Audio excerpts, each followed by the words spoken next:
All right, Shalom, all praises to Yahweh, Ba'ashem, Yahushai, Ba'ashem, Hakodash, and peace and blessings to the 144,000 and the rest of the elect. Hey, Shalom. This lesson just going to be going into, the Edomites are still around. You know, you had the small hats over in Israel, referring to, the Palestinians as Amalek, which is the top tribe of Edom, or Esau Edom, but it's conflicting because the commentators of the scriptures in the commentaries, they say that Edom has been eradicated, has been exterminated. So, who's telling the truth? The commentators, the small hats, which are in reality, the small hats are Amalek, and Esau Edom being the so-called white man it's them, it's there.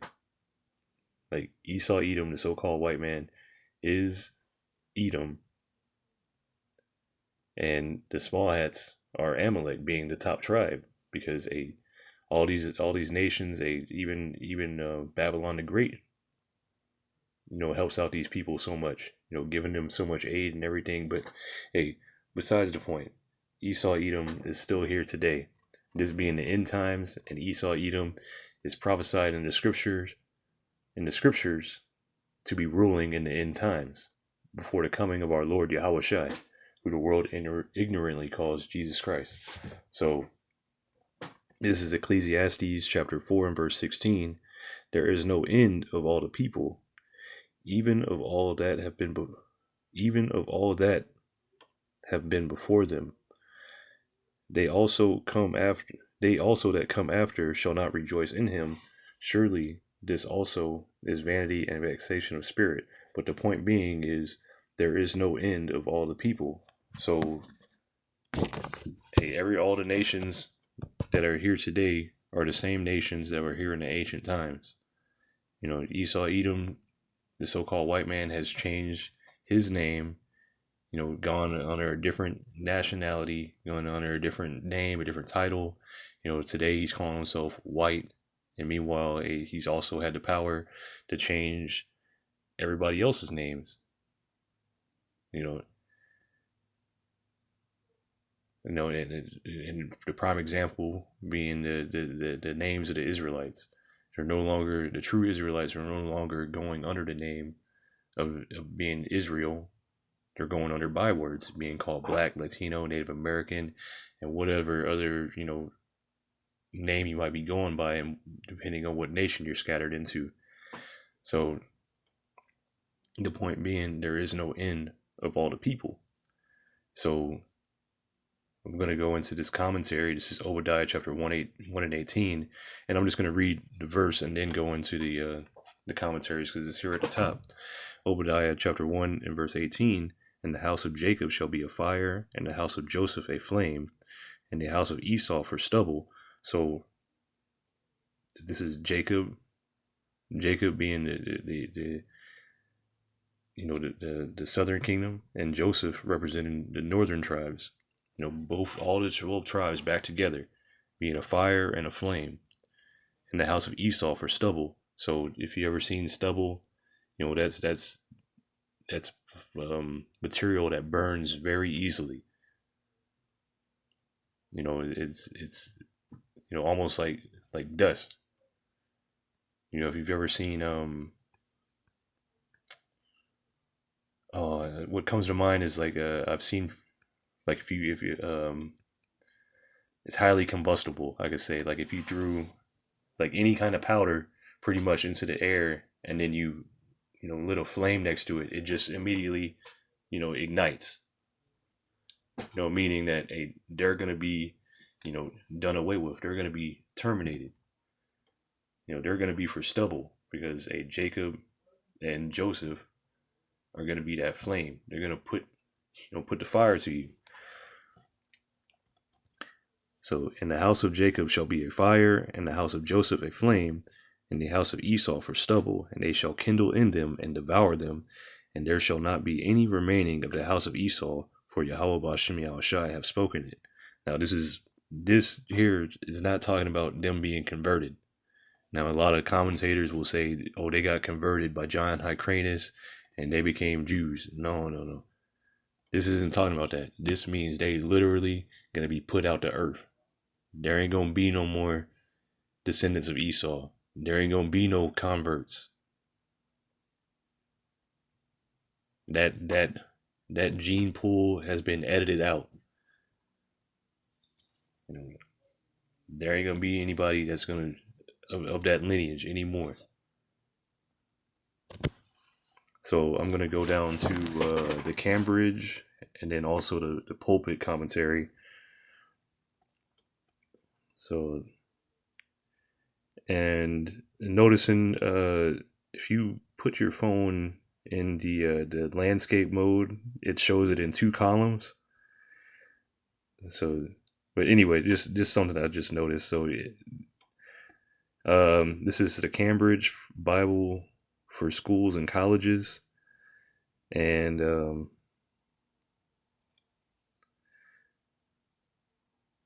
let's see here. I'm just gonna jump just straight to the point. The punishment here denounced against Edom is quite distinct from that earlier punishment of which the nations are summoned to be the instruments. Because the nations are going to turn against Esau, Edom, against Babylon the Great, against Israel. They're gonna shoot their arrows onto Babylon the Great. America is going to be completely destroyed. The arrows being the ICBMs, the thermonuclear fire. It says the punishment here denounced against Edom is quite distinct from that earlier, of which the nations are summoned to be instruments or weapons. It is the final destruction which they suffered at the hands of Jews only, first of Judas Maccabeus, and then their total extermination of John Hyrcanus. Now, this is nonsense, because later in the lesson, Lord willing, we'll get to it.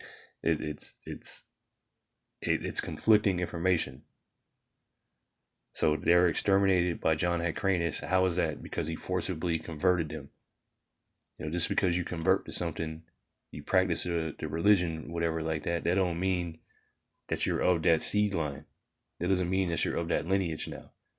You're just a convert. You just somebody practicing the religion.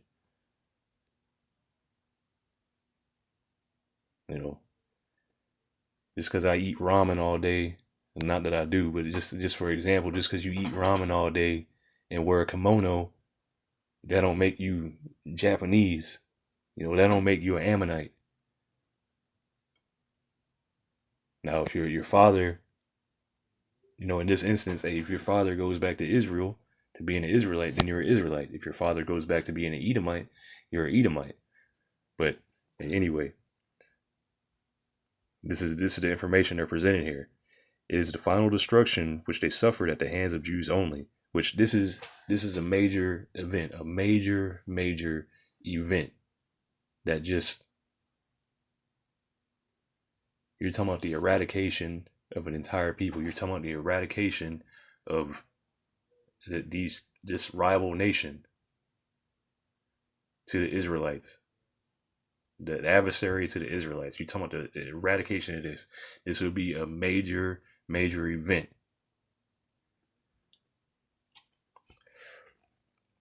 So I'm going to go to the pulpit commentary, and where is it? I'm going to jump down to here. Matter of fact, right here in the red, it says, there shall not be any remaining. This refers to the total annihilation of the Edomites under John Hyrcanus, it should say. And it gives you the Josephus, and is a punishment quite distinct from their defeat at the hands of the Nabateans, predicted in verse 1 through 9, which it's not talking about that. This is an end time prophecy. The book of Obadiah is an end time book. So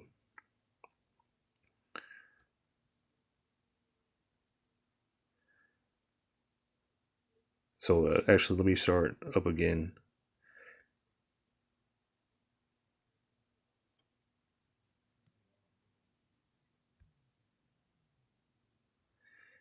They shall kindle in them. This may mean the Israelites shall burn among the Edomites, but more probably is merely a repetition for what has gone before.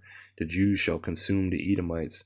There shall not be any remaining. This refers to the total annihilation of the Edomites under John Hyrcanus, which is not the annihilation. Matter of fact, let's look at that annihilation.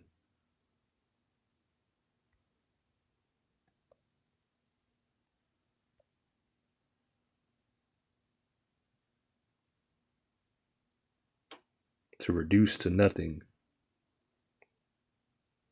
Okay. Reducing to non-existence.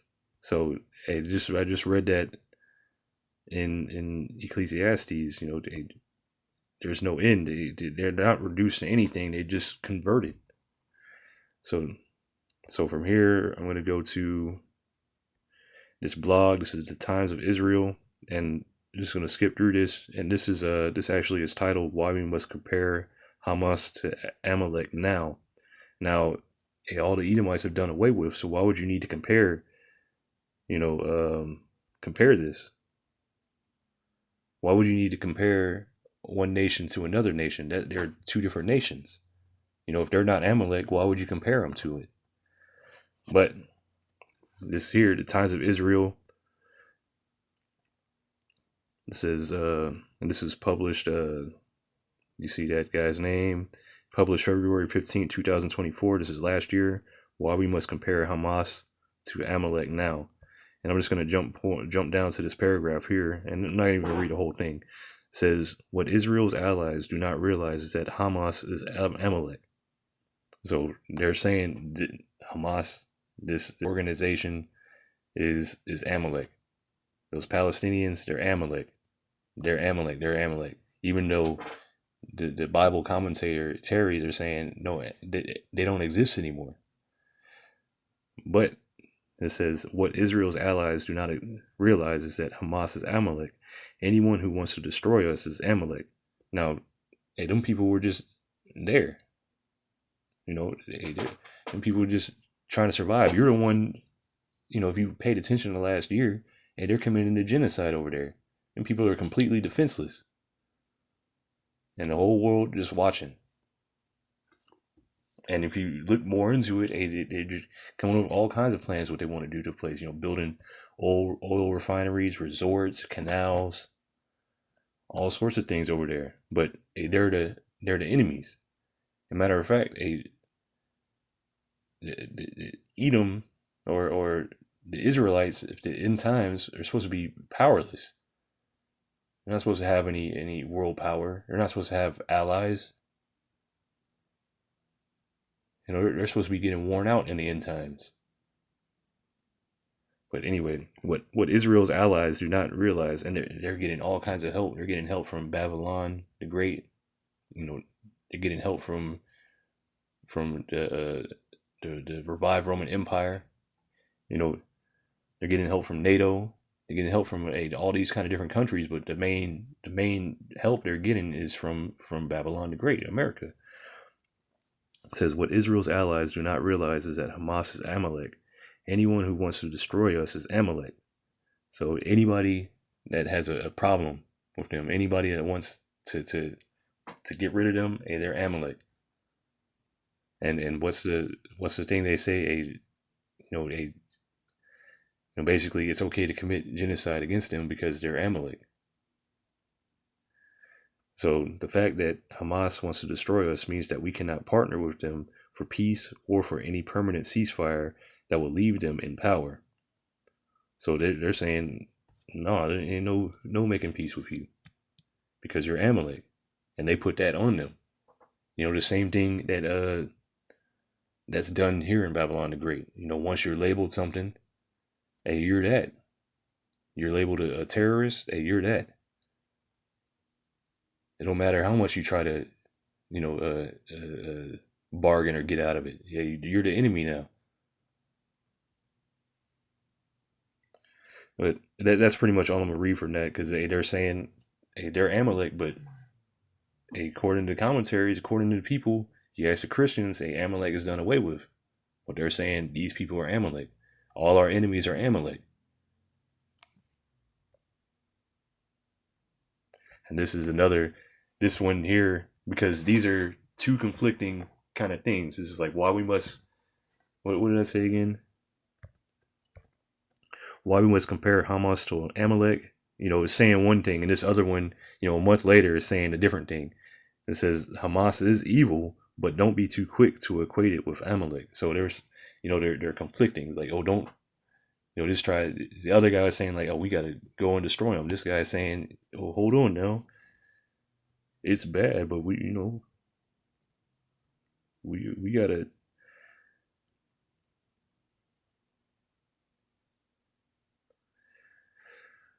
All right, so I'm just gonna jump straight to the point. So it's because the evil is so great and the biblical ramifications are so severe, it is especially important or crucial that pronouncements equating Hamas and more broadly the Palestinians, because Hamas could be anybody, but they're saying it's the Palestinians. And what they're doing is label them as an enemies so they can do what they want and get them out of that land. It says the pronouncements equating Hamas and more broadly the Palestinians with Amalek should be considered with the utmost caution. And this is as opposed to the following statement by Rabbi Shmuel Eliyahu.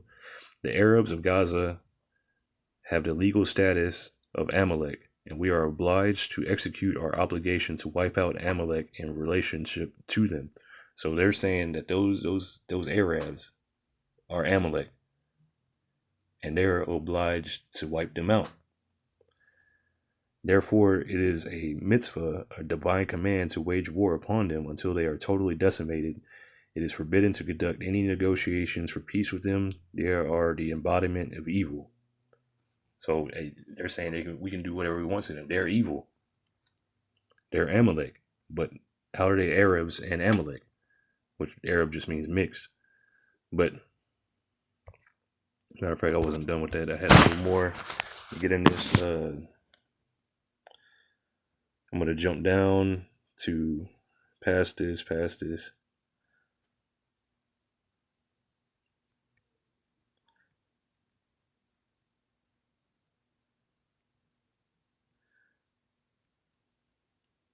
And right here, this paragraph here.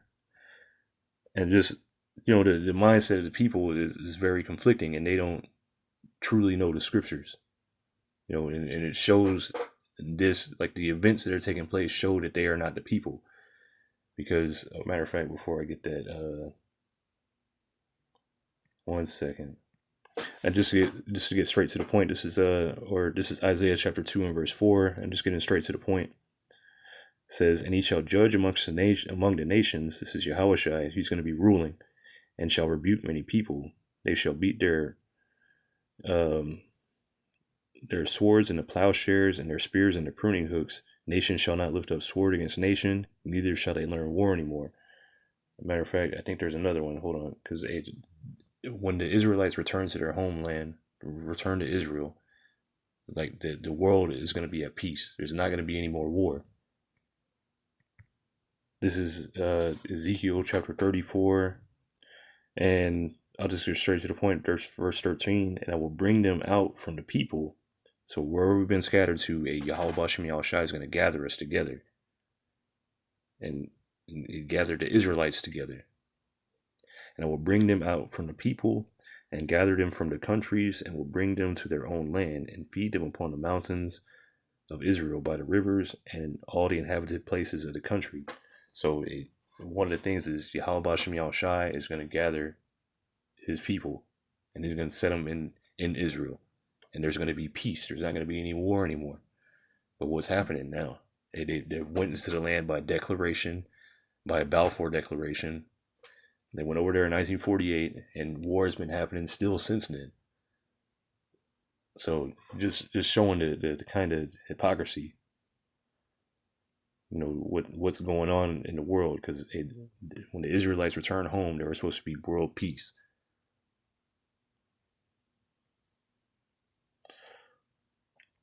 So again, this is from the Times of Israel article.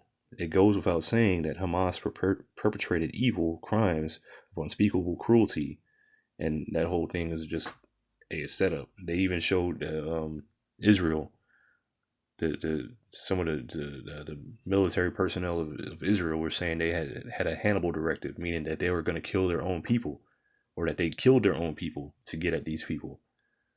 And meanwhile, when the Israelites return to the kingdom, and they're never going to die anymore. But anyway, it says it goes without saying that Hamas perpetrated evil crimes of unspeakable cruelty. As such, it is not only our right, but our responsibility as a sovereign nation to wage war against them. And nobody, matter of fact, what is that? This is Jeremiah chapter 30 and verse 10. It says, "Therefore fear thou not, O my servant Jacob, saith Yahweh Bashem Yahushai, neither be dismayed, O Israel, for lo, I will save thee from afar, and thy seed from the land of their captivity." So in the last days, we're going to be in captivity, and Yahweh Bashem Yahushai is going to save us. Not an army, not a foreign army. No, Yahweh Bashem Yahushai and the chariots of Israel. So I will save thee from the land of their captivity, and where we've been scattered, and Jacob shall return and shall be in rest and be quiet, and none shall make him afraid. So nobody's gonna come up against the Israelites ever again when we return home. Nobody's gonna come up, and nobody's gonna make us afraid or anything like that. We're gonna be gods on the earth. It says verse 11, "For I am with thee, saith Yahweh Bashem Yahushai, to save thee. Do I make a full end of all nations, whither I have scattered thee, yet will I not make a full end of thee. But I will correct thee in measure, and will not leave thee altogether unpunished." So we're being, up until that time, we're still being punished. We're not going to be, we're still going to be punished for things that we've done up until the point where we receive new bodies. We ain't going to get off just scot-free. But the end of all the nations, because they're not going to be ruling anymore. They're going to be a slaves under Yahushai. So back to the article. It goes without saying that Hamas perpetrated evil crimes and of unspeakable cruelty. As such, it is not only our right, but our responsibility as a sovereign nation to wage war against them. Precisely because this war is just, we must be extra cautious that our souls do not become contaminated by the violence we must commit. So, this guy is worried. The crimes that the war is just, yeah, but the violence we have to commit, we got to be careful not to be contaminated by it. But when the Israelites return home, guess what? Let me get this. I got a few scriptures. This is Jeremiah chapter 31 and verse 33. "But this shall be the covenant that I will make with the house of Israel after those days, saith Yahweh Bashem Yahushai." So when we return, when Babylon the Great is destroyed, Yahweh Bashem Yahushai is carrying us back home, and we're going to receive new bodies. "I will put my law in their inward parts, and write it in their hearts, and will be their power, and they shall be my people." So the laws, the statutes, commandments, all this stuff is going to be embedded in our DNA, to where we cannot transgress the Heavenly Father's laws. We're not going to be able to go off. We're not going to be corrupted. If that makes sense. You're never going to die again if you're an Israelite. Starting with the 144,000, starting with the elect. Verse 34, "And they shall teach no more every man his neighbor, and every man his brother, saying, Know Yahweh Bashem Yahushai, for they all shall know me, from the least of them unto the greatest of them, saith Yahweh Ba'ashem Yahushai. For I will forgive their iniquity, and I will remember their sin no more. So, hey, we're not going to be teaching anymore, because everybody, all the Israelites, are going to know Yahweh Ba'ashem Yahushai. We're going to have the laws, statutes, commandments in us. We're going to know Yahweh Ba'ashem Yahushai. It's going to be in our DNA. It's going to be in us. We're going to have new bodies. We're going to be completely changed beings, immortals. So you're not going to be, getting shell shock or PTSD, these kind of things. It's not going to happen. You're not going to be, conflicted.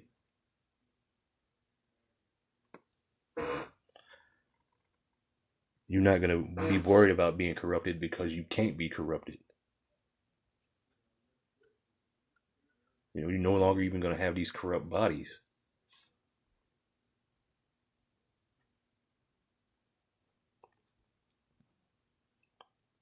Another one is Ezekiel 36 and verse, I'll start at verse 25. Then will I sprinkle clean water upon you, and ye shall be clean from all your filthiness, and from all your idols will I cleanse you. So we're going to be completely clean. We're going to be completely new, completely cleaned up human beings. We're not even going to be human anymore. We're going to be beyond human. And not like the beyond meat, that kind of thing. No, we're going to be like superhuman, extraterrestrial. However the word be, because we can't be corrupted. And we're going to be clean from everything, all our sins, all our faults, everything. We will be made perfect. And a new heart will I give you, and a new mind, and a new spirit will I put within you. And I will take away the stony heart out of your flesh, and I will give you an heart of flesh. So we're going to have a new mind, a new spirit put within us. And I will put my spirit within you, and cause you to walk in my statutes, and you shall keep my judgments and do them. So we're going to be able to keep the Lord's commandments 100%. This is a new covenant, which we're not in. You have some people that think we're in the new covenant already, which we're not. You can't keep the law, statutes, and commandments 100%. You can't do it. As a matter of fact, you're still in captivity. You're in these weak-ass bodies.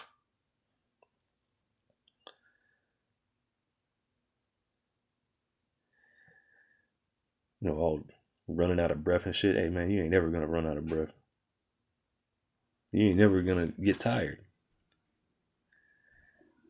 The scriptures say, hey, they should mount up with wings. Hey, you're going to be able to do all kinds of crazy things that can't even be imagined here.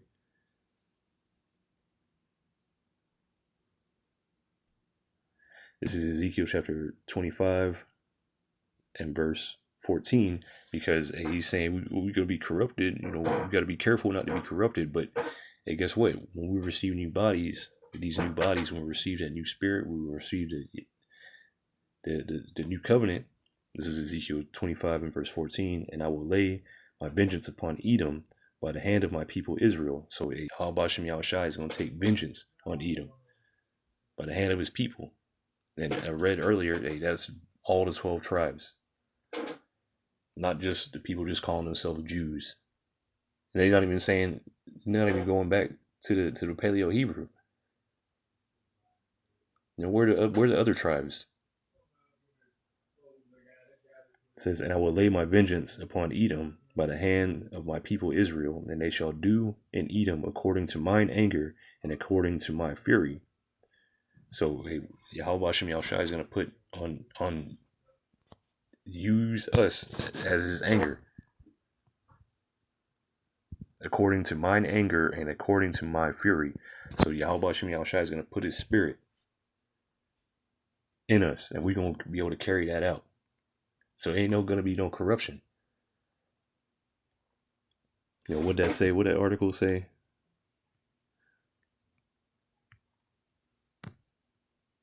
I must have. Oh no, that's the wrong one. Oops. And it goes without saying. As a matter of fact, precisely we must be extra cautious that our souls do not become contaminated by the violence we must commit. Ain't gonna be no contamination. Because it says, and they shall do in Edom according to mine anger and according to my fury, and they shall know my vengeance, saith Yahweh Ba'ashem Yahushai. So it ain't gonna be no contaminated spirit and all that kind of stuff. All whatever, ain't gonna be none of that. We're gonna be pure, holy people. This is from Chabad.org. It says 14 facts about Esau everyone should know. And I'm just going to skip to verse 12. You know, this has a lot of nonsense in it, but here, he is considered the progenitor of Rome. So Esau, Edom, is the progenitor of Rome. You know, even, I don't remember where it was, but it was Esau, or modern Jewry is Edom. I don't remember. Matter of fact, let me see it real quick. Anyway, I think it's from the Jewish Encyclopedia, but I can't remember right now. But anyway, just moving on. It says he is considered the progenitor of Rome. Esau's offspring split into various groups, each one led by a chieftain. One of these groups was named Magdiel, which is identified as Rome. And let me see if that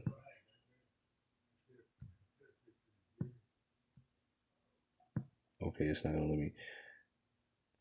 Indeed, there is a long standing tradition that the Romans were descendants of Esau, and such Jewish literature refers to the Roman Empire as the Kingdom of Edom. So that's all we're gonna read from this, because Lord willing, the connections are going to be made. So this is from the Torah.com, and this article is titled Esau, the Ancestor of Rome. And I'm just going to jump down to where it's talking about King Herod. And this is a pretty interesting article, but just trying to get straight to the point. And let me see my notes.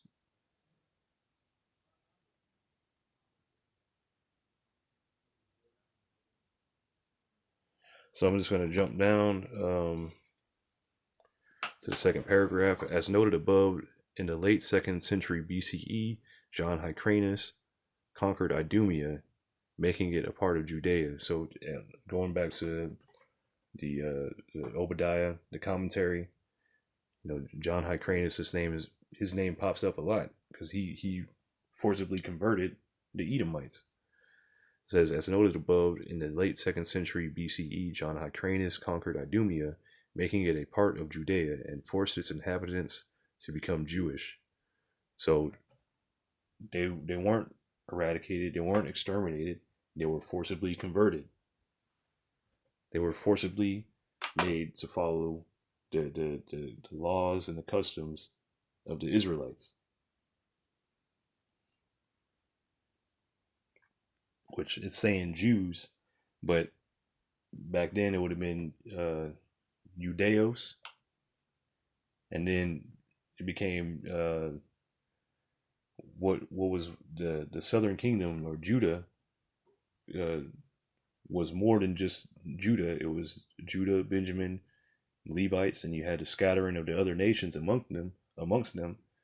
But during the Babylonian captivity, all of us were just known as Judah. So that's how it became, So again, John Hyrcanus conquered Idumea, making it a part of Judea, and forced its inhabitants to become Jewish. Eventually, one Idumean convert named Antipater succeeded in becoming an important advisor to the high priest Hyrcanus, grandson of John Hyrcanus. Later, Antipater's own son Herod married into this priestly family and became king of Judea. So the name Herod is important because this was the he married into this priest, the Levite family, and he later became king. And then a this was who was trying to kill Yahushua when he was born, because they were aware of all these prophecies. They were aware of the prophecies of Yahushua coming to be born.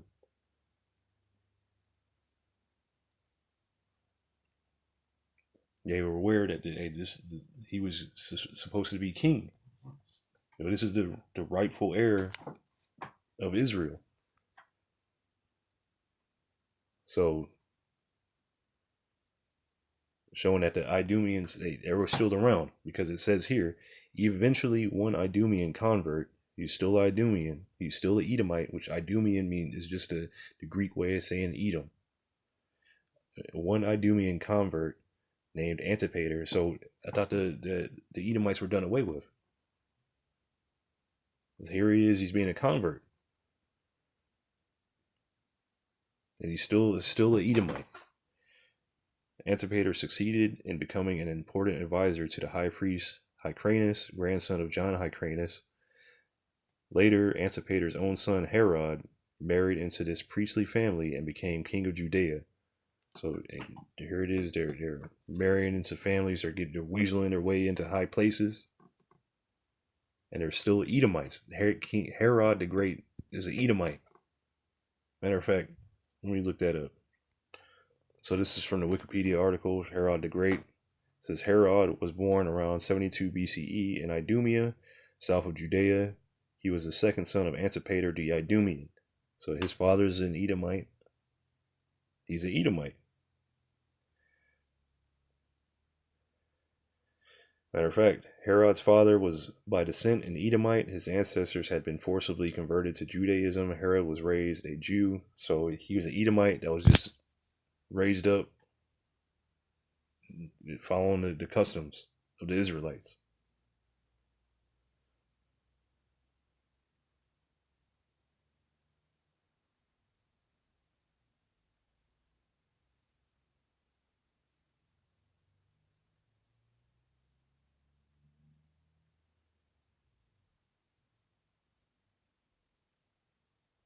Which you see the confusion and all this stuff, just reading the article, before I get too sidetracked. But he was an Edomite. So back to this. Herod has strong ties with Roman officials and a deep-seated ambition to rise in the ranks of Roman government. He was notoriously capricious and paranoid, killing off all surviving members of the Hasmonean family who presented potential royal competition. So he killed off all the competition for him to be king. Killing off all surviving members of the Hasmonean family who presented potential royal competition, including his wife's 17-year-old brother, Aristobulus, whom he had drowned at a party. Herod would later kill his wife, Mariamna, as well, in addition to her mother and other family members. So this dude was killing everybody. He was killing the Israelites. And you say, oh, he can change, but look at what he's doing. This is an Edomite behavior. And, I'm going to continue reading. Under Herod, Judea was a client state of Rome, maintaining a loose form of independence. This status of client state dissolved shortly after Herod's death. I'm going to continue down. Let's see here.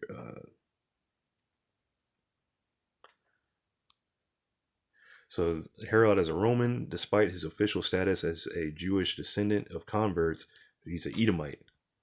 For the rabbis, Herod was not a Jew, but an archetypical Roman. So let's look at that word, archetypical. Archetypical.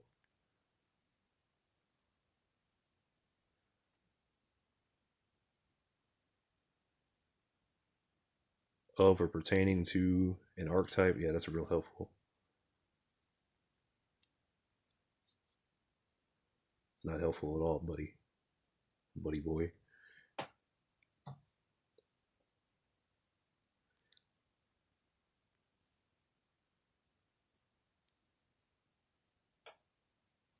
This is archetype and from the wiktionary.org.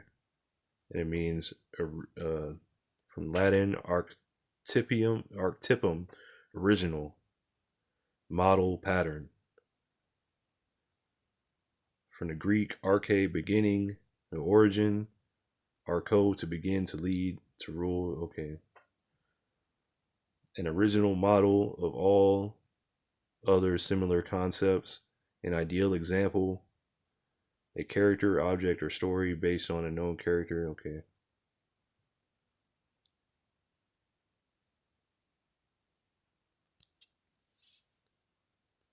So back to this. Says Herod was not a Jew, but the archetypical or the model Roman, who occupied Jewish land, imposed his values upon the populace by force, ruthlessly killed his enemies. The rabbis detested him, associating him with other unstable rulers whose cruelty would become the hallmark of their ruling governments, such as Caligula and Nero. And those are Edomites. So comparing them all together, he's an Edomite too. Those are Edomites. He's an Edomite. Or the Romans are Edomites. You can't see it. Esau's blessing was a sword. What do? They use that sword, using killing, deceit, treachery. That's all part of that. The weapons. Let's see here. I'm gonna jump down.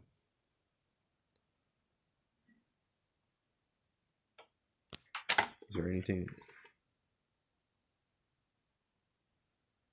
Let me see here.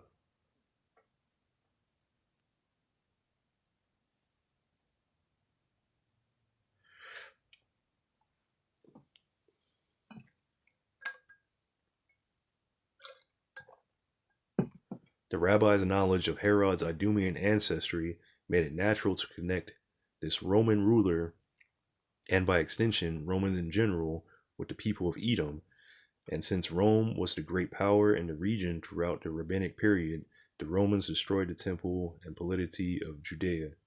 It was natural to apply the us them narrative of Esau and Jacob to the us them reality of Rome and the Jews. But I think I read too far. But the rabbi's knowledge of Herod's Idumean ancestry, made it natural to connect this Roman ruler by extension to Romans in general, which they're the same people for the most part. Now you had Israelites scattered amongst Romans. Even Paul himself, he was a Roman citizen. You had Jews living in Rome. You know, it tells you that in the book of Maccabees. You had Jews living all throughout the area. You had different Israelites scattered throughout the different provinces, you know, around the area, you know, that were speaking Latin, that were speaking Greek, that were speaking the different languages, but they were still Israelites. Now, Paul, for example, was a Roman citizen, yes, but was he a Roman? Was he an Edomite? No, he's from the tribe of Benjamin. So just to show that, just because people are Romans, that don't make, or they're Roman citizens, you know, like here, for example, here in America, you know, we're American citizens. I'm an American citizen, but when you think of American citizen, or when you think of Romans, you think of a so-called white person.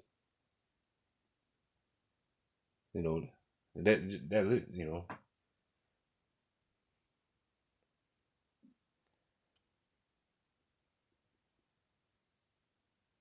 So again, the rabbi's knowledge of Herod's Idumean ancestry made it natural to connect this Roman ruler, by extension, Romans in general. So the Roman rulers, the Idumean, the Edomites, they were the same people for the most part. And just to show, to back this up, because you know, they were one and the same. You know, he was a model Roman. You can even see from his behavior.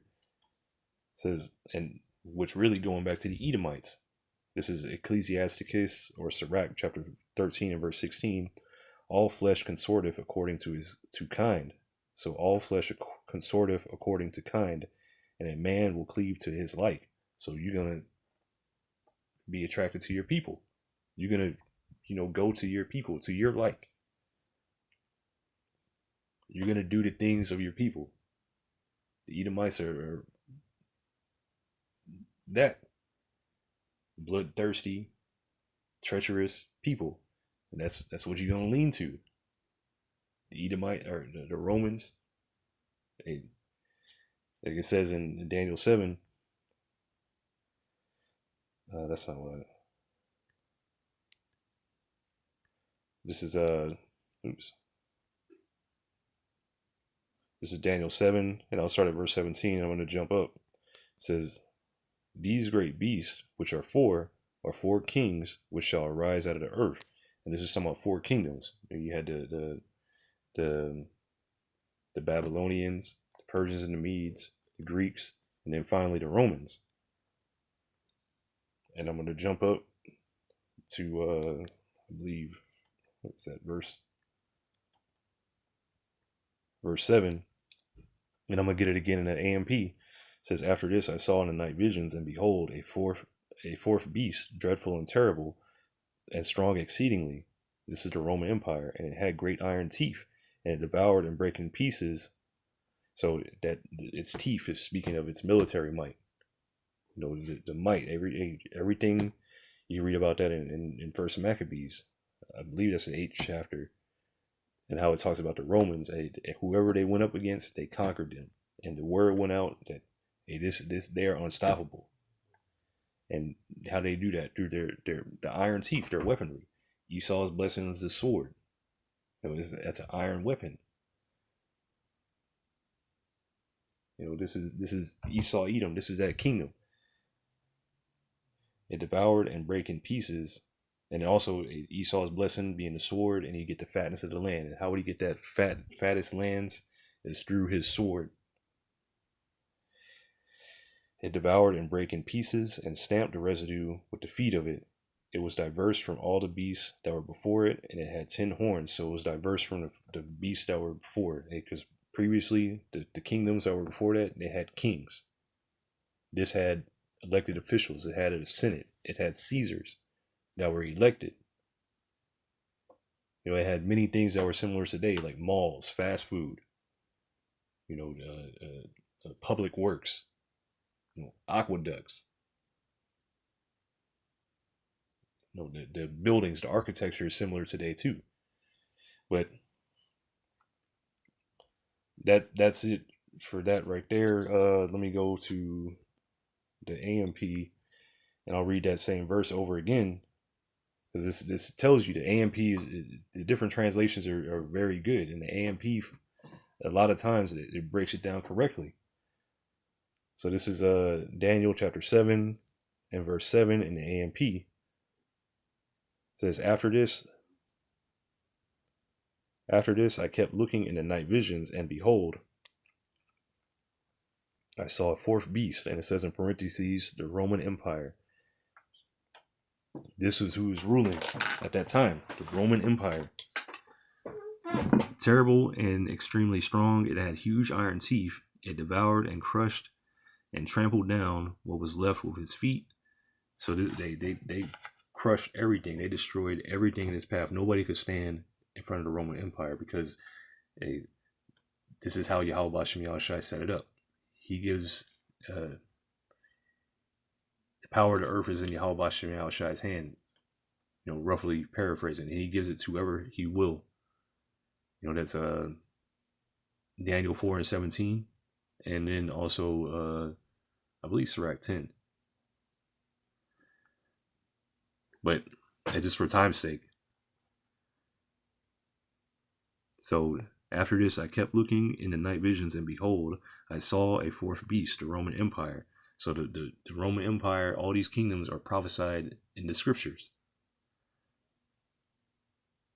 Terrible and extremely strong. It had huge iron teeth. It devoured and crushed and trampled down what was left with its feet. It was different from all the beasts that came before it, and it had 10 horns, meaning 10 kings or 10 vassal states.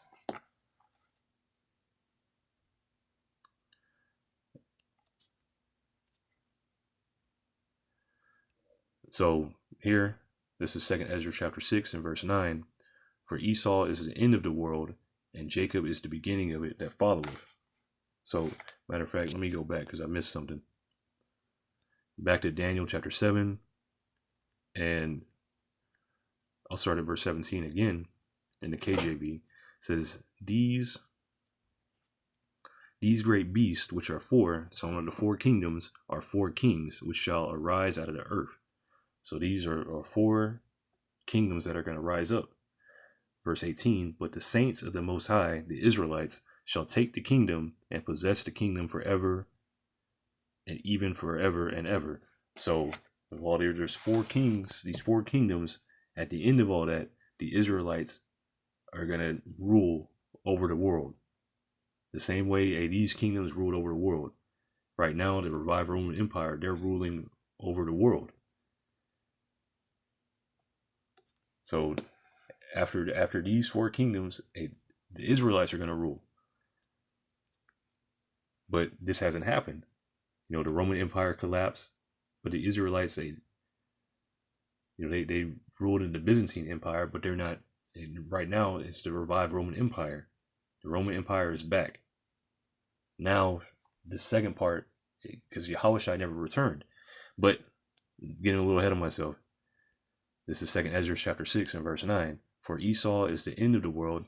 So that fourth kingdom would be the end of the world. And Jacob is the beginning of it that followeth. So Jacob, being the saints of the Most High, the Israelites, is the beginning of it that followeth. So that new world, that the saints shall take the kingdom. So I'm going to get this again in the GNT, because the GNT is pretty good too, for the most part, but you need to be able to, it goes off on some things. But here, because the word for world in the Greek is aeon, meaning an unbroken age, a period of time.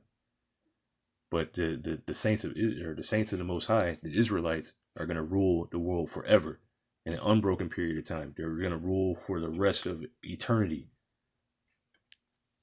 So this is 2nd Ezra chapter 6 and verse 9 in the GNT. Esau represents the end of this age. So this is Esau's age that we're living in now, because Esau is prophesied to be ruling at the end of the age. At the end of the world, Esau is prophesied to be ruling. So putting all this together, Esau has to be the Romans. He has to be the Roman Empire. He has to be ruling. If it's the end of the world, Esau, Edom has to be ruling. So Esau represents the end of this age, and Jacob represents the beginning of the new age. So the new age, that new aeon, the kainos, the refreshed earth. This is Matthew 24 and verse 3 in the GNT. It says, as Yahushua sat on the Mount of Olives, the disciples came to him in private. Tell us when all this will be. So they're asking, when is the temple going to be destroyed, and what will happen to show that it is time for your coming? So when is all this going to happen? When are the signs that showing that you're coming back? And the signs that Yahushua gives is you're going to hear of wars, rumors of wars. There's going to be earthquakes. There's going to be uproars of the people. There's going to be a lot of things going on. And it's not just there. You can read it more about it in 2nd Esdras, chapter 9. It's all over the scriptures, end time signs. One of the signs of the end times is the MOTB, Revelation 13:16, that implantable RFID chip. Says, and what will happen to show that it is the time for your coming and the end of the age. So this is a word for aeon again, the end of the age, which in the KJV it says world. So it's the end of this age, the end of Esau's age, because who was ruling during Yahushua's time? It was the Romans. So when is it the end of the Romans' time to rule? So you could continue reading, Yahushua gives, signs, and even Yahushua doesn't even know when he's going to return. Only the Heavenly Father knows. So this is Acts chapter 1 and verse 6. And this is after Yahushua rose from the dead. He's showing himself to his disciples. And Acts 1 and verse 6. When they therefore were come together, they asked of him, saying, Lord, wilt thou at this time restore again the kingdom to Israel? So they're asking, now is it time for the saints to take the kingdom? Because you fulfilled the prophecies. You came, you taught your father's word. You healed people. You died. You gave repentance to Israel through your death. You resurrected. Now is it time? And Yahushua said, verse 7, and he said unto them, it is not for you to know the times or the seasons which the Father have put in his own power. So it's not for you to know. But the signs are here. You're not going to know exactly. But in other words, no, right now is not the time. Verse 8, but ye shall receive power after the Holy Spirit is come upon you, and ye shall be witnesses unto me both in Jerusalem and in all Judea and in Samaria and unto the uttermost part of the earth. So the word has to go out all over the earth. The uttermost part means the ends of the earth. Now the word has spread out. And Christianity has been out for a long time, but through the apostles and elders of Great Millstone, the word has gone out through the internet. Now the word has truly gone out via the internet, via live streaming. Now the word has gone out all throughout the parts of the earth.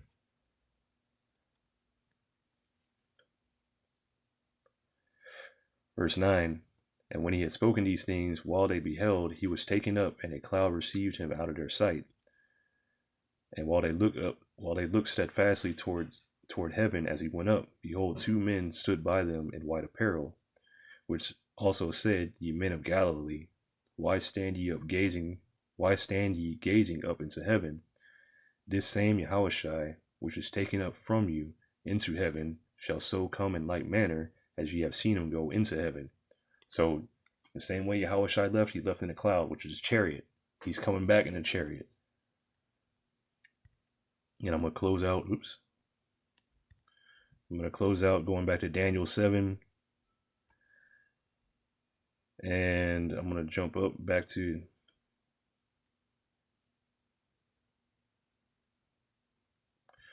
I'm going to go to verse 11, Daniel chapter 7. You know what? For time's sake, I'm going to go to verse 11. And I beheld then, because of the voice of the great words which the horn spake, because this little horn, which represents America, he was speaking all kinds of blasphemous things. And this is like the revived Roman Empire, which consists of more than America. It's NATO, the EU. I beheld even till the beast was slain, and his body destroyed, and given to the burning flame. So this is the thermonuclear destruction that's coming. As concerning the rest of the beasts, they had their dominion taken away, yet their lives were prolonged for a season and time. So the rest of the nations, they're going into slavery. Their lives are going to be prolonged through slavery. Salaki. I saw in the night visions, and behold, one like the Son of Man came with the clouds of heaven. So this is Yahushua coming in the clouds, and came to the Ancient of Days, and they brought him near before him. And there was given him dominion and glory and a kingdom, that all people, nations, and languages should serve him.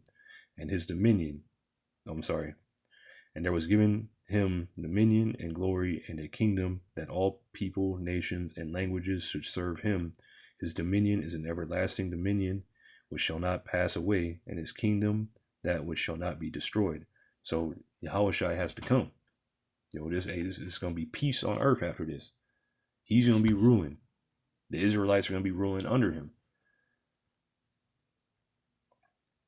But